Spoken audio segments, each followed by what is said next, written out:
封印被解开了，我们没办法巩固封印。那里就是森林的中心。一湖两水。Клан Тан становится все сильнее. Хуэйхао с командой сделали многое для его возрождения. А с безумным мечником и учителем Сюань Цзэвэнем клан получил мощную поддержку. Близится следующий континентальный турнир. В этот раз Хуэйхао и семерка монстров Шрека выступят в качестве основного состава. Однако они будут представлять не Академию Шрека, а клан Тан. Но в целом это никак не повлияет на их командный дух. Единственное, теперь им придется сражаться с командой Шрека, как со своими соперниками. И видимо у них не будет запасного состава. Ледяной шелкопряд пробудился и принес Хуэйхао новые способности, как духовная душа. Стала известна тайна мешочка Тансана.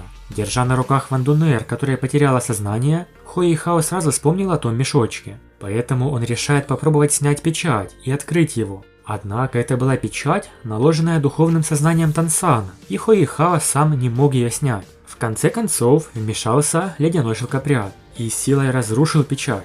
В тот момент, когда мешочек был открыт, Дамин и Эрмин в клане Чистого Неба тоже почувствовали это, но позволили Хуэйхао все узнать.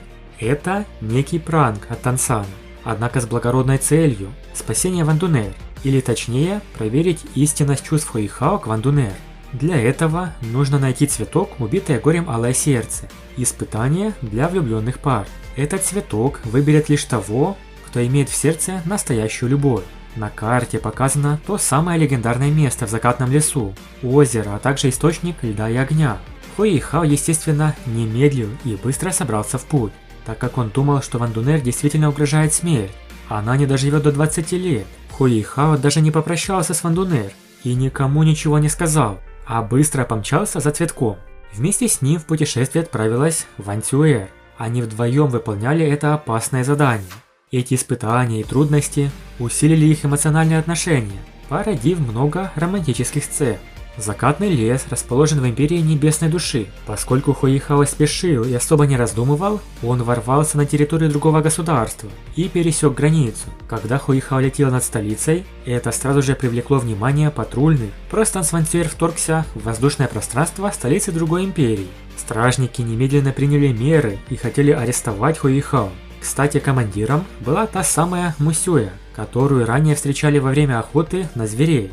А также хочу порекомендовать телеграм-канал друзей, в котором вы найдете серии Дунхуа, новости и много полезной информации. Поэтому поддержите их, подписавшись на канал. Ссылочка будет в описании. Хуэйхао сильно беспокоился за Вандунер.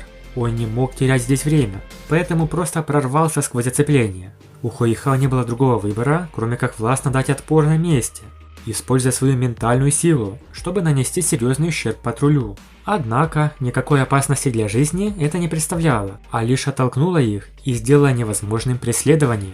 После того, как Хуэйхао и Ван Цюэр сумели прорваться через Империю Небесной Души, они успешно пришли в закатный лес. Это место полно опасностей и ловушек. Чтобы добраться до цели, источника льда и огня, им пришлось пройти через массу препятствий. Сначала они столкнулись с ядовитым туманом, так называемые миазмы слишком плотные. В них очень трудно дышать или ориентироваться.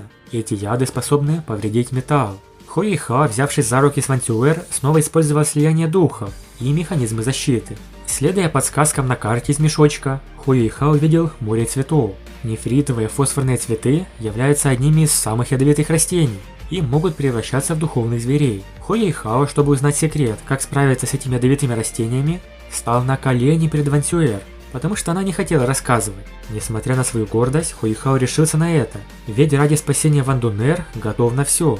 Это действительно тронуло Ван Цюэр. Миновав ядовитую формацию цветков нефритового фосфора, они наконец прибыли к источнику льда и огня. Из трейлера можно увидеть, что спустя 10 тысяч лет этот источник по-прежнему также прекрасен. Повсюду растут различные небесные травы. Кроме того, здесь был 100-тысячелетний цветок, напитанный энергией за десятки тысяч лет, стал растением-духом с культивацией в 100 тысяч лет и научился говорить. Хуэйхао и Ван Цюэр предстоит пройти его испытание. Этот гигантский розовый цветок мог управлять красной водой озера, используя силу предельного огня. Этот цветок был настолько могущественным, что легко поглотил атаку снежной девы Хуэйхао, которая содержала силу предельного льда. Хуэйхао и Ван Цюэр были напуганы и готовы бежать, так как цветок оказался чрезвычайно сильным. и мог управлять тысячами огненных цветов, которые возникали из воды. Однако они неожиданно услышали дружелюбный человеческий голос, исходящий от цветка. Оказалось, что это растение, несмотря на свою силу, было не агрессивным. Цветок, называемый бессмертным изысканным шелком нежного аромата, любил разговаривать и даже предложил Хуэйхао и Вэньцюэр награды за беседу. Хуэйхао и Вэньцюэр поняли, что им повезло столкнуться с дружелюбным растением, ведь многие другие 100-тысячелетние духи в этом месте могли быть гораздо опаснее. Кажется, источник льда и огня остался нетронутым с первой части и практически не изменился, но за прошедшие тысячи лет все небесные травы здесь стали растениями-духами с культивацией в десятки тысяч лет, и Хуэйхао с Вэньцюэр должны быть крайне осторожными. Что же будет дальше? Сможет ли Хуэйхао найти и заполучить нужный ему цветок, убитое горем алое сердце? Узнаем в будущих видео. Большое спасибо за просмотр. Напишите в комментариях, как вам такое общее путешествие Хуэйхао и Вэньцюэр. Подписывайтесь на канал и всем пока.